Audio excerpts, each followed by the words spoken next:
how to fix cellular data not working issues on iOS 17. Let's get started. First, let's start by checking some basic settings.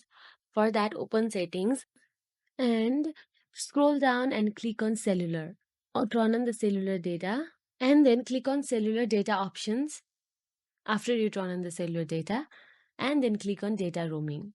Now let's check if your cellular data is working or not. If it's not working, then let's try another method.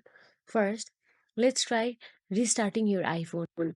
A quick restart can often fix everything in your phone, allowing you to continue using your device smoothly. So let's restart our device.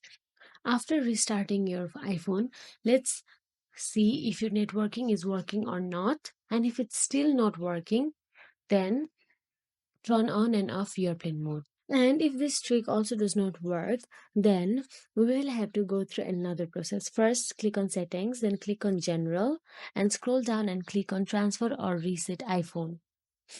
Then click on reset network settings. Once the reset is complete, your iPhone will restart and your cellular data will start working again. And there you will have it. Please like and subscribe if you like the video. Thank you for watching.